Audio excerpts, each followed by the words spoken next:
오늘 우리에게 주신 하나님 말씀은 구약성경 시편 90편 12절부터 17절 말씀이 되겠습니다. 구약성경 제가 가진 책으로 870페이지에 있습니다. 시편 90편 12절부터 17절 말씀 찾으신 줄 알고 오늘 우리에게 주신 하나님의 기록된 계시의 말씀을 제가 봉독합니다. 하나님 말씀을 경청하시기 바랍니다. 우리에게 우리날 계수함을 가르치사 지혜로운 마음을 얻게 하소서. 여호와여 돌아오소서. 언제까지니이까? 주의 종들을 불쌍히 여기소서. 아침에 주의 인자하심이 우리를 만족하게 하사 우리를 일생 동안 즐겁고 기쁘게 하소서. 우리를 괴롭게 하신 날수대로와 우리가 화를 당한 연수대로 우리를 기쁘게 하소서. 주께서 행하신 일을 주의 종들에게 나타내시며 주의 영광을 그들의 자손에게 나타내소서. 주 우리 하나님의 은총을 우리에게 내리게 하사 우리의 손이 행한 일을 우리에게 견고하게 하소서. 우리의 손이 행한 일을 견고하게 하소서. 아멘. 자리에 앉으시기 바랍니다. 하나님 아버지 은혜를 감사합니다. 오늘도 귀하고 복된 하나님의 거룩한 날 주의 전에 나와 예배하는 중에 이제 하나님의 말씀 앞에 섰습니다. 하나님 말씀하옵소서. 성령님 저희들의 마음 문과 또 귀를 열어주셔서 하나님의 귀하고 복된 말씀 듣고 깨닫고 이 말씀이 우리에게 요구하는 대로 살아가겠다고 결단하는 복된 시간이 되게 하옵소서. 예수님의 이름으로 기도하옵나이다. 아멘. 날씨가 또 점점 쌀쌀해지고 하네요. 우리 서로 건강 조심하라고 자 옆에 사람들 인사할까요? 건강하세요. 건강하세요. 건강하세요. 하나님의 사람은 지혜로워야 돼. 물론 하나님의 사람뿐이 아니라 모두가 삶을 지혜롭게 살아야 될 필요가 있는데 그 중에 또 하나님의 사람들은 특별히 더 지혜로워야 되겠다 생각합니다.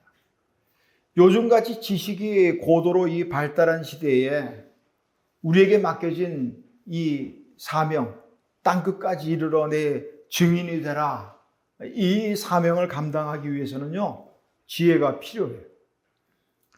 세상의 사람들이요, 또 어떤 사람들은 기독교와 복음과 싸우겠다고 만만의 준비를 갖춘 사람들이 있거든요. 그런 사람들은 또 일부 어떤 사람들은 우리보다도 더 성경에 대해서 연구도 하고 또 우리가 또 잘 알지 못하는 구절까지 또 어떻게 다 찾아가지고 나름대로 또 해석해가지고 거기다가 기독교의 잘못된 모습들 또 부끄러운 얘기지만 목회자들의 이 과오 이런 것들을 가지고 그리고 논리적으로 무장한 채로 싸우자고 그러거든요. 그런 사람들과 논쟁을 또 하는 게 옳을까 모르겠어요. 논쟁은 할 필요도 없고요. 해서 이겨도 불필요해요. 그런 사람들이 논쟁해가지고 자기가 논쟁에서 세상 말로 꿀렸다고 해가지고 내가 잘못했구나, 내가 졌구나 하고 돌아올 그런 사람들 아니거든요. 그래서 더 지혜가 필요한 때다. 그래서 예수님도 제자들을 보내면서 그런 말씀 하시잖아요. 뱀처럼 지혜로워야 된다. 하나님의 사람들은 지혜로워야 돼요. 오늘 시편 150편 가운데 모세가 지었다고 알려진 단 하나의 시편이 바로 오늘 보는 시편 90편입니다. 하나님의 사람 모세가 어떤 사람인가 하는 것들은 우리 잘 알죠. 다양한 모세에 대해 설명할 수 있지만 제가 이 말씀을 준비하면서 가만히 또 생각해 보니까 모세가 어떤 면에서 참 지혜로운 사람이다. 그런 생각을 한번 해봐요. 실제로 사도행전 7장에 보면 스데반 집사의 설교가 나옵니다. 그 설교 때문에 결국 스데반 집사는 돌에 맞아 죽게 되지만, 그 스데반 설교 가운데 보니까 사도행전 7장 22절에 보니까 이런 내용이 있어요. 모세가 애굽 사람의 모든 지혜를 배워 그의 말과 하는 일들이 능했더라. 애굽 사람의 모든 지혜를 배웠다는 거예요. 모세가 애굽의 왕자로만 살았다면 그 지혜면 되지 않았을까 싶어요. 그런데 우리가 아는 것처럼 애굽의 왕자로 사는 그의 삶이 아니라 이스라엘 백성들을 가나안으로 인도하는 출애굽 지도자로 하나님이 세우셨거든요. 그래서 하나님이 그 모세에게 하나님의 지혜를 주셨어요. 모세는 하나님이 주신 지혜로 이스라엘 백성들을 애굽에서 이끌어냈고, 그리고 광야길 가는 내내 그 지혜로 인도했지요. 그의 지혜 가운데, 물론 성경에서는 그가 이 지혜로 이렇게 말은 하지 않지만 제가 묵상을 해보니까 참 지혜로운 사람이에요. 모세가 시내산에서 하나님의 말씀의 돌판을 받고 내려올 때 보니까 밑에서는 뭐하고 있었어요? 금송아지 만들고 우상을 섬겼다. 이것이 우리를 애굽에서 이끌어낸 신이다. 이렇게 난리가 났어요. 모세도 화가 났지만 모세가 돌판을 깨뜨려 버리잖아요. 모세도 화가 났지만 하나님은 더 화가 났어요. 그래서 하나님이 모세에게 말씀합니다. 다 죽여야겠다. 내가 진멸해야겠다. 그리고 모세, 너로부터 새로운 나라를 시작해야겠다. 하나님 그러셨어요. 죄에 대한 하나님은 무서운 분이잖아요. 우리가 알잖아요. 요즘 나오는 사조처럼 하나님의 사랑만 자꾸 강조하다 보니까 사랑의 하나님, 아니요. 죄에 대해서만큼은 아주 무서운 하나님이라는 거 우리 잊어서는 안 돼요. 하나님이 진멸하겠다는 거예요. 그때 모세의 지혜가 발휘하죠. 하나님 용서해 주세요. 그렇게 말하지 않았어요. 논리적으로 하나님 앞에 말씀을 합니다. 하나님 어찌해서 진노하십니까? 어찌해서 애굽 사람들이 말하기를 여호와라는 분이, 여호와라는 신이 자기 백성을 애굽에서 그렇게 끌어내더니 진멸하려고 끌어냈구나. 이방 백성들 볼 때는 그랬을 거란 말이죠. 악한 의도로 이끌어냈구나. 왜 그런 말을 들으려고 합니까? 주의 맹렬한 노를 그치시고 뜻을 돌이켜서 주의 백성에게 화를 내리지 마십시오. 이 말에 하나님이 뜻을 돌이키잖아요. 참 지혜로운 한마디 이 말이. 그리고 다음날 모세는 여전히 하나님의 우리 인간적인 표현으로 여전히 하나님의 진노가 풀어지지 않은 걸 알죠? 그러니까 모세가 또 이렇게 말합니다. 하나님, 이 백성이 큰 죄를 지은 건 맞습니다. 그렇지만 그들의 죄를 용서하지 않으시려면 먼저 저부터 제 이름을 생명책에서 지워버리고 그리고 하나님 마음대로 하십시오. 이렇게 말하는데 하나님이 손 딱 들었거든요. 물론 무리바에서 그 사건 때문에 모세가 가나안을 들어가지 못해요. 우리가 아는 것처럼 느보산에서 가나안을 이렇게 멀리 바라만 보고 그리고 거기까지가 모세의 역할이었습니다. 무리바 사건이 뭐냐 물으신다면 성경에서 또 찾아보시길 바라고. 그래서 거기까지 하고 이제 가나안에 들어가서 가나안의 땅들을 각 지파와 가문별로 나누어진 일들은 누구냐면 모세의 후계자인 여호수아에게로 인계가 되죠.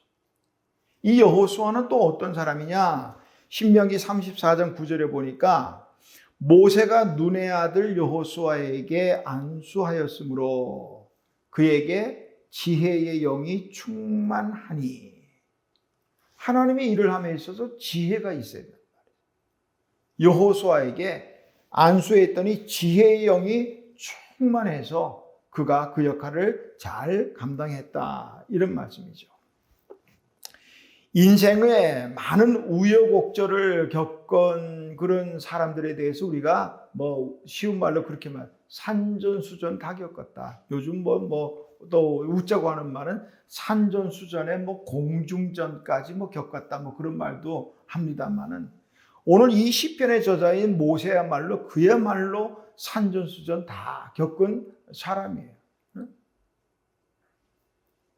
어릴 때 태어나자마자 죽을 운명이었잖아요. 그때 당시 국법은 남자아이 태어나면 그냥 죽이는 거예요.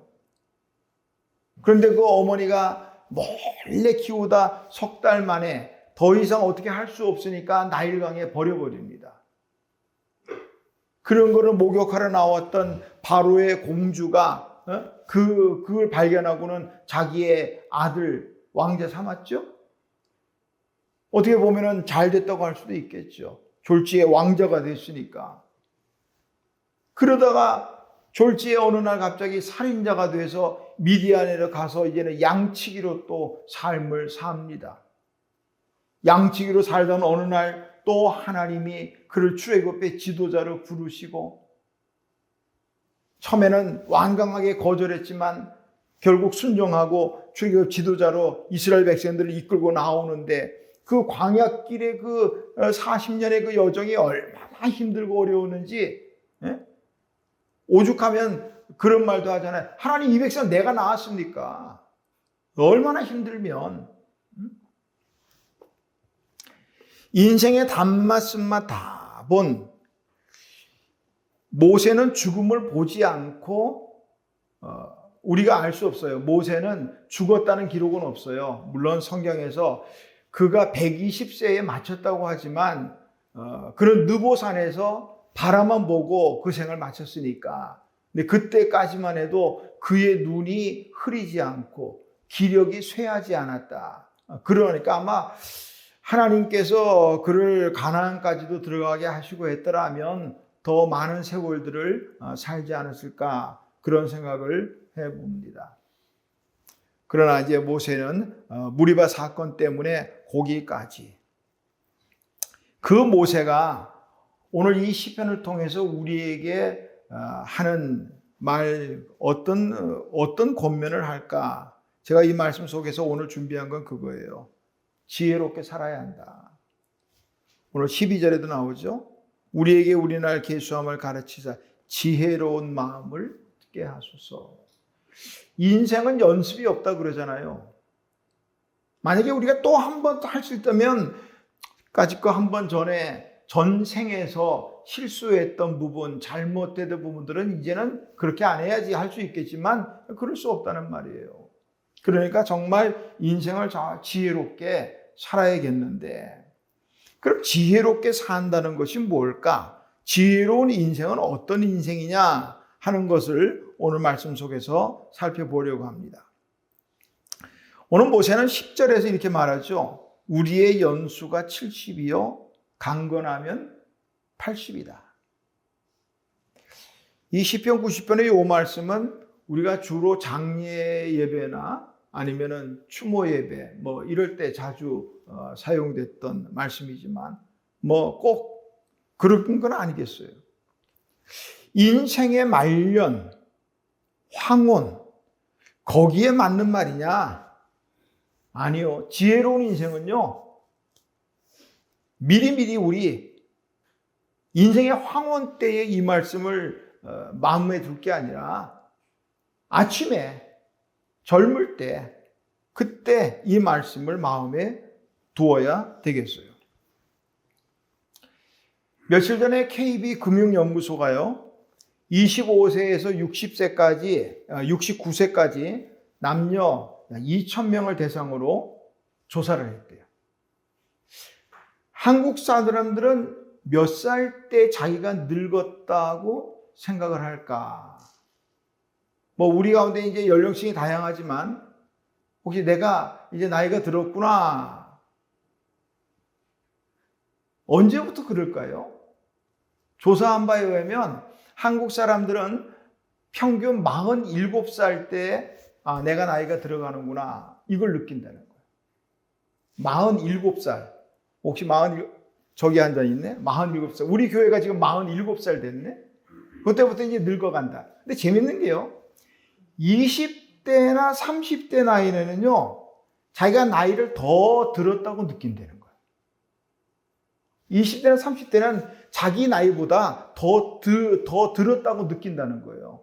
그러니까 20살 됐으면서 한 25이나 30살 정도 된 것 같은 느낌을 갖게 되는데, 또 반대로 60대가 되면 자기 나이보다 적게 느낀다는 거예요. 제가 그래.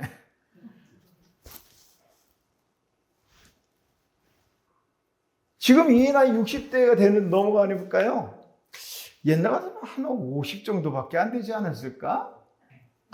마음은 그보다 조금 더 젊고, 이 착각이요. 나이 많은 분들 착각하지 마세요.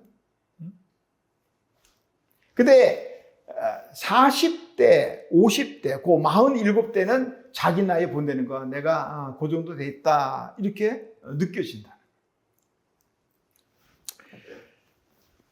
지금까지 살아온 날이 얼마나 되는가, 또 살아온 날들을 가만히 기억해 보면 그것도 참 중요하겠지만 더 중요한 것은 앞으로 살아갈 날, 또 인생의 후반기를 살아가는 분들에게는 앞으로 남은 날을 어떻게 살아갈까 계산할 수 있고, 공동 번역은 헤아린다라고 해서 헤아릴 줄 아는 것, 그것이 지혜로운 인생이란 말이에요.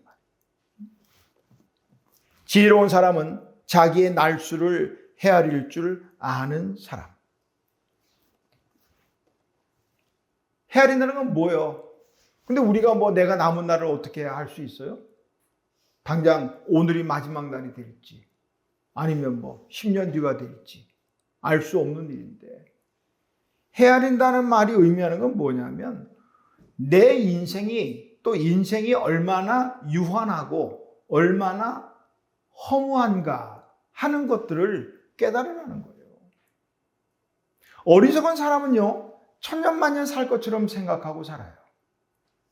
그러나 지혜로운 사람은 이제 곧 내 인생이 오늘이 마지막일 수도 있다 라고 생각할 수 있는 사람은 지혜로운 사람.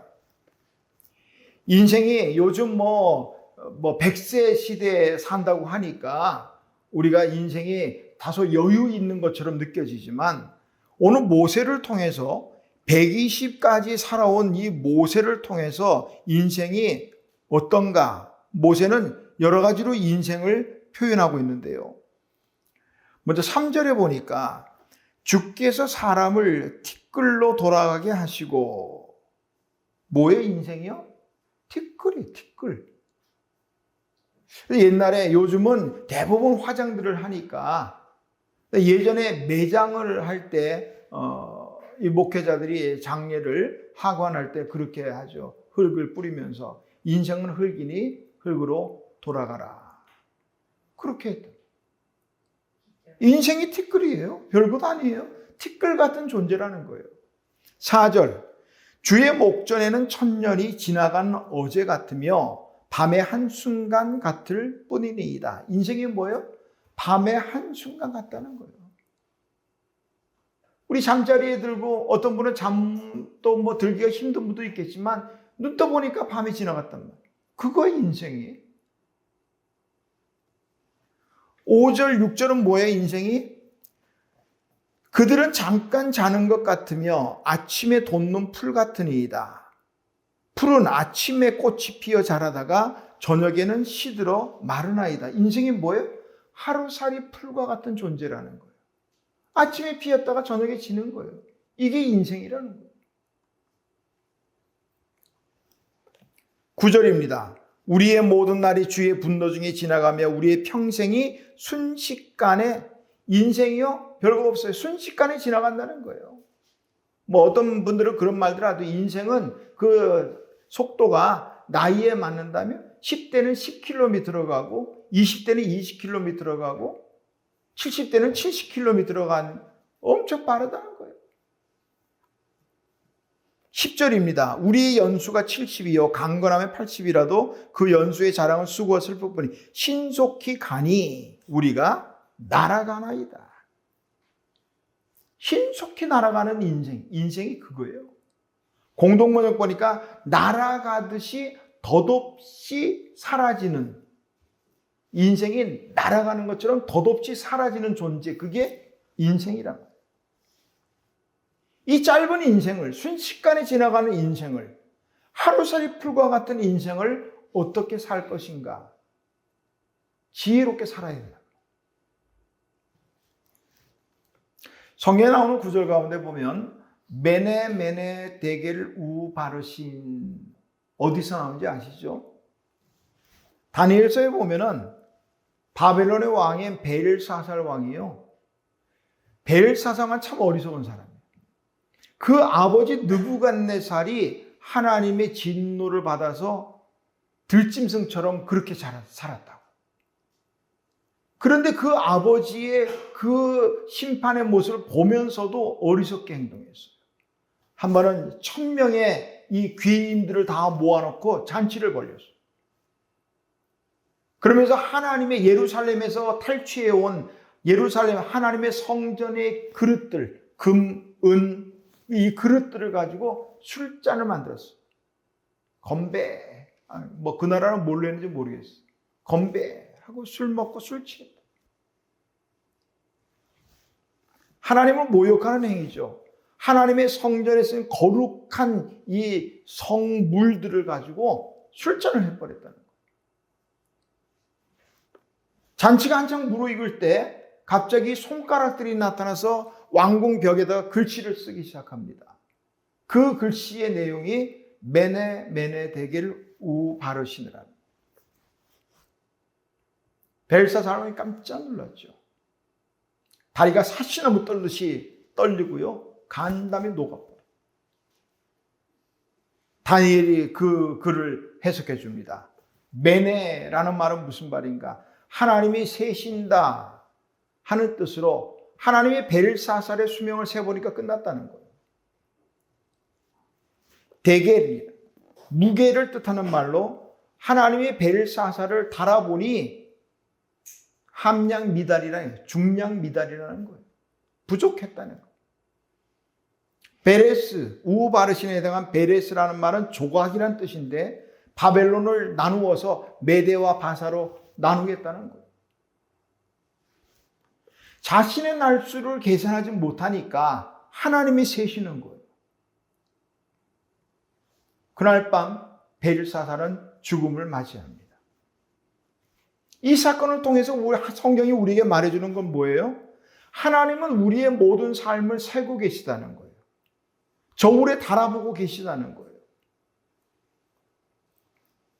우리의 연수가 70이요 강건하면 80이라도 광야에 살던 사람들의, 이스라엘 백성들의 수명이 아마 이 정도였지 않았을까.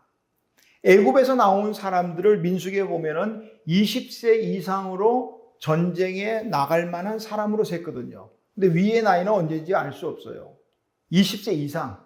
다만 이제 레위인은 20세부터 50세까지는 이제 했지만 여호수아와 갈렙을 제외한 다 죽었잖아요. 계수했던 사람. 그러니까 그때 셌을 때 20대였다면 광야 생활 40년, 뭐 민수기 그때 대가 2년째가 되니까 38년 정확하게 말하면, 그럼 이 사람들은 60을 못 살고 죽은 거예요. 만약에 40의 계수가 됐다면 그 사람 80을 못 살고 죽은 거예요. 공동번역은 이렇게 표현합니다. 인생은 기껏해야 70년, 근력이 좋아야 80년. 그나마 거의가 고생과 슬픔에 젖은 것, 날아가듯 덧없이 사라지고 맙니다. 유진 피터슨의 메시지 성경은 이렇게 번역했습니다. 우리 수명은 70 남짓, 그리고 괄호 속에 운이 좋으면 80입니다. 아마 운이라는 것은 성경적이지 않아서 아마 괄호 속에 따로 했던 것 같아요. 그렇게 살아서 내놓을 것이 무엇이겠습니까? 고통뿐입니다. 수고와 고통과 묘비 하나가 전부입니다. 이게 인생이라. 따라서 지혜로운 인생은 자신의 날수를 헤아릴 줄 알아야 돼. 이 말씀을 준비하고 묵상하면서 가만히 날수. 요즘 대부분 사람들 몸에 보니까 시계가 한두 개씩은 다 되는 것 같아요. 손목에도 시계 있죠. 핸드폰에 시계가 있죠. 또 컴퓨터를 보는 분 같으면 컴퓨터 오른쪽 하단에 보면 시계가 늘 나오죠. 지금 저는 보지만 등지고 있는데 저 벽면에 시계가 있죠. 이 많은 시계들 우리가 주변에 있다는 건 뭘 말하는 걸까? 아마 날수를 좀 헤아릴 줄 알아라. 그런 의미는 아닐까 생각을 해보았습니다. 지혜로운 인생을 살아가려면 헤아릴 줄 알아야 돼요. 또한 지혜로운 인생은 어떤 인생인가? 오늘 14절의 말씀인데요. 아침의 주의 인자하심이 우리를 만족하게 하사 우리를 일생 동안 즐겁고 기쁘게 하소서. 일생 동안, 일생이 아니라도 기쁘고 즐거운 인생은 어떤 인생일까? 만족한 인생이죠. 만족해야 돼요. 그런데 세상적인 것으로 우리가 과연 얼마나 만족할 수 있을까? 얼마나 있으면 만족할 수 있을까요? 요즘 금수저라고 말하는 그 많은 재물을 가진 사람들 만족할까요?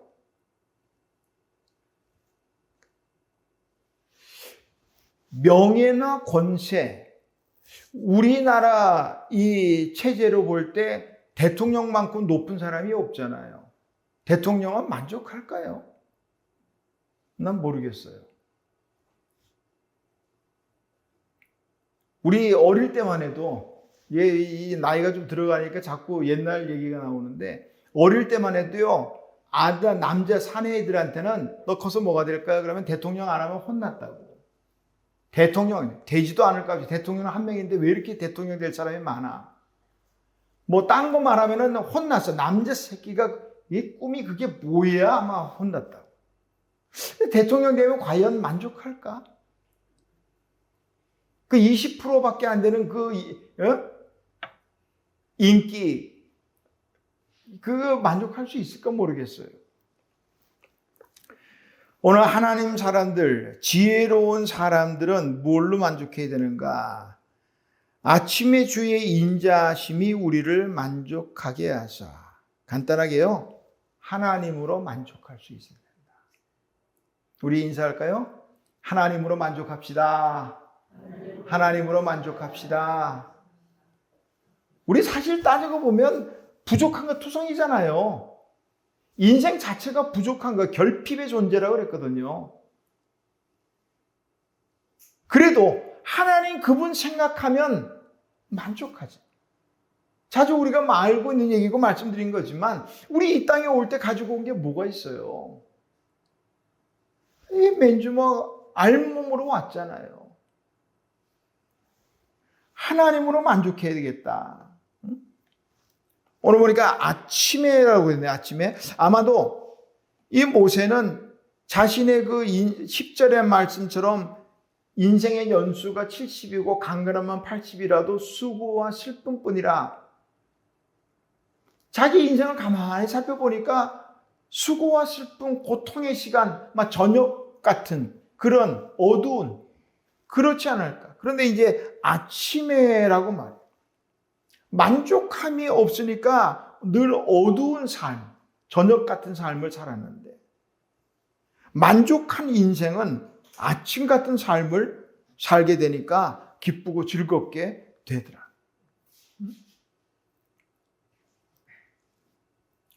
그럴 수 있죠. 아침에는 만족하지 못하고 기쁨이 없어도 살다 보니까 그래도 한 해 마무리하기 전에 또 좋은 일이 있어서 기쁘게 마무리할 수 있으면 그것도 나쁘진 않겠어요. 그런데 아침에 하루를 시작할 때의 그 어떤 상황은 하루 종일 나를 불편하게 만들거든요. 아침에 뭔가 기분이 상해가지고 하루를 시작해 보세요. 하루 종일 뭐 재미가 없어. 뭐 인생을 재미로 사는 거 아니지만 재미가 없어요. 근데 별것 아니라도 아침에 하루를 시작할 때 뭔가 좋은 일, 기쁜 일, 또 뭔가 기대하는 일, 이런 것들 가지고 시작하면요, 하루가 좋은 거예요. 오늘 모세는 아침을 그런 의미가 아닐까? 오늘 하나님 한 분만으로 우리 만족할 수 있어야겠다는 거죠. 아침의 주의 인자하심이 우리를 만족하게 하사. 여기서 인자하심이라 하는 이 말을 쉬운 성경은 사랑이라고 번역했고요. 현대인의 성경은 한결같은 사랑 이렇게 했어요. 그러니까 하나님의 그 사랑, 한결같은 사랑 때문에 우리는 만족하고, 그 만족하니까 인생이 즐겁고 기쁘더라 이 말이에요. 그러니까 하나님으로 기뻐할 수 있어요. 지난 주일 오후에 우리 성령의 열매 가운데 희락, 기쁨의 열매에 대해서 잠깐 살펴봤죠. 세상의 어떤 기쁨은요, 조건적이에요. 어떤 조건이 만들어져야 기쁜 거예요. 그런데 세상적인 그 기쁨은 그 조건이 사라짐과 동시에 그 기쁨도 사라지잖아요. 또한 세상적인 기쁨은 상대적인 거예요. 내게 예를 들면 자동차를 샀는데 뭐 어떻게 하면 좋을까? 이게 또 잘못 말하면은 또 그 어느 자동차 회사의 판매원 같은 느낌이 들어서, 예를 들어 그냥 편하게 3천만 원짜리를 샀는데 너무너무 좋아. 내 평생에 처음 내 차를 가진 거예요. 너무 기쁜데 옆에 사람이 4천만 원짜리를 샀어. 그럼 그 기쁨은 사라지는 거예요. 기억나세요? 낚시꾼의 최대의 기쁨은 뭐라고 그랬다고요? 낚시꾼이 정말 행복한 순간? 내가 큰 물고기 잡았을 때 행복해야 되는데 그게 아니고 옆에 사람이 큰 거 놓쳤을 때 기쁘다는 거예요. 이게 세상적인 기쁨이에요. 오늘 지혜로운 인생은 그런 데서 기쁨을 얻으면 안 돼요. 하나님 때문에 기뻐야 돼요. 하나님 때문에. 힘들고 어렵고 고통스러운 순간에도 하나님 생각하면 기쁨이 회복돼야 돼요. 요거를 제대로 할 수 있는 사람들이 성경에도 제법 나오는데 그 가운데 대표적인 사람이 하박국 선지자더라고요. 우리 아는 것처럼 찬양으로도 나왔잖아요. 무화과 나무에 무성치 않고 포도나무에 열매가 없고 우리의 양떼가 없고 외양간에 소가 없고 다 없어도 나는 여호와로 말미암아 즐거워하며, 다 없어도 하나님 때문에 즐겁다는 거예요. 이사야 선지자는 이사야 61장 10절에서 이렇게 말합니다. 내가 여호와로 말미암아 크게 기뻐하며 내 영혼이 나의 하나님으로 말미암아 즐거워하리니. 하나님 때문에 크게 기뻐하고 즐거워한다는 거예요. 세상 사람들은 그저 세상의 것들로, 오늘 모세가 보니까 연수가 70이요. 강건하면 80이라도 그래요. 강건하면, 요즘은 약하면 80이요. 강건하면 100살이. 그런 시대를 우리가 산다고요. 예전에는요, 60만 살아도 잘 살았다 축하한다고 동네방네 잔치를 벌였어요. 요즘은 60세 지나면요, 그냥 생일이야. 잔치하는 사람 보면 욕 먹어요. 욕 먹어. 그런 시대를 산다고. 근데 이렇게 오래 사는 게 자랑이냐? 오늘 모세를 말하잖아요. 그 연수의 자랑은 수고와 슬픔뿐이라는 거예요. 수고, 히브리어로 아말이라고 하는데 불행, 고통, 어리석음 이런 뜻이고요. 슬픔, 아벤이라고 하는데 무익하다, 헛되다, 고통스럽다 이런 뜻이에요. 7, 80세를 살아도 자랑할 것이 없는 게, 100세를 살아도 자랑할 게 없는 게 몸은 점점점 쇠약해지니까 여기도 아프고 저기도 아프고 조금만 움직여도 죽겠네 소리 나오고, 이거 뭐 자랑할 게 아니라는 거예요. 그렇기 때문에 덧없는 세상에서 기쁨을 찾는 것은 어리석은 일이에요. 오늘 하나님의 사람들이 정말 기쁨은 뭐냐? 하나님 때문에 기뻐야 돼요. 여러 가지 삶 속에 여러 가지 어렵고 힘들어도 하나님 생각하면 기쁨을 회복할 수 있어요. 그게 바로 지혜라는 말이죠. 그래서 지혜를 가지면 참 인생을 좋겠는데 그 지혜를 어떻게 얻을 수 있을까? 지혜는 배워서 되는 게 아니잖아요. 지식이야 학교에서 뭐 여러 가지 다양한 방법으로 배울 수 있겠지만 지혜는 그렇게 배우는 게 아니잖아요.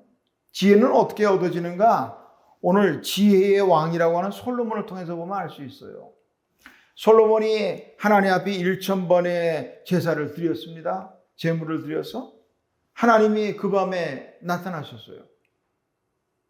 내 예배 잘 받았다. 내가 너에게 뭘 해줄까? 요구하라는 거예요. 그때 솔로몬이 구한 게 뭐냐면 바로 지혜였어요. 열왕기상 3장 9절에 보니까 주께서 종을 다윗을 대신하여 왕이 되게 하셨사오나 종은 작은 아이라 누가 이 많은 백성을, 하나님께서 나에게 맡겨진 이 백성을 재판할 수 있습니까? 듣는 마음을 종에게 주사 주의 백성을 재판하여 선악을 분별하게 하옵소서. 우리 개역 개정 성경은 듣는 마음 했지만 옛날 개역 성경이나 새번역, 공동번역 성경은 전부 지혜라고 번역을 했습니다. 지혜의 말씀은 어디서 나오느냐? 하나님의 말씀을 듣는 데서 나온다는 거예요. 이 지혜는. 솔로몬은 자기를 스스로 작은 아이라고 했지만 성경에는 솔로몬이 그때 몇 살인지 알 수는 없지만 신학자들은 대부분 한 20살 남짓으로 봅니다. 20살 남짓이면 뭐 생각하기에 따라 작을 수도 많을 수도 있겠지만 그렇게 작은 나이를 할 수는 없어요. 왜냐하면 요시야라는 왕은 8살의 왕이 됐어요. 8살의 왕이 돼서도 잘 다스렸어요. 본인 생각인지 아니면 누군가의 도움을 받았는지 모르지만 그리고 12년 동안 왕이 된 다음에 20세 될 때에 종교개혁을 합니다. 우상을 다 깨뜨리고 오직 하나님만을, 성전을 청결하게 하고 20살 때 한 일이에요. 근데 솔로몬은 그때 나이인데 작은 아이라고 말하는 거예요. 그러니까 이 말은 나이가 많다 작다라기보다는 하나님 앞에 겸손하게 자신을 낮춘다 하는 표현으로 볼 수가 있겠어요. 하나님의 말씀을 들어야 돼요. 들어야 지혜가 얻어집니다. 세계 최고의 대학 중에 하나인 미국의 하버드 대학이요. 그 하버드 대학의 학생 강령이 3가지가 있는데요.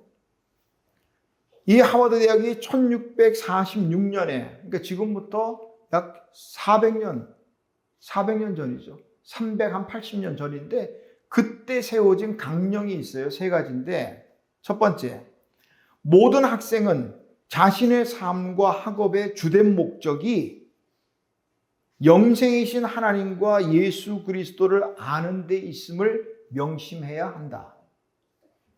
두 번째, 모든 학생은 하나님이 지혜를 주시는 분임을 명심하면서 은밀한 곳에서의 기도를 통해 하나님의 지혜를 간구하여야 한다. 세 번째, 모든 학생은 하루에 2번 성서를 읽음으로써 성서의 용어와 사상뿐만 아니라 영적 진리들에 대해서도 언제라도 설명할 수 있어야 한다. 2번째 강령에 좀 더 주의를 하면 좋겠어요. 모든 학생은 하나님이 지혜를 주시는 분임을 명심하고 그리고 은밀한 곳에서 기도를 통해 하나님의 지혜를 간구해야 한다.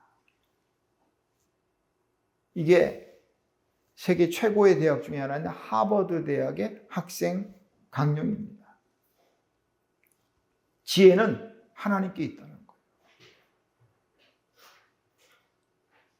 우리 주제가 말씀으로 치유하는 건강한 교회죠. 말씀, 하나님의 말씀을 듣는, 거기에서 지혜가 얻어진다 하는 거죠. 미국 속담에는 그런 속담이 있다고 그래요. 지식은 말하고 지혜는 듣는다.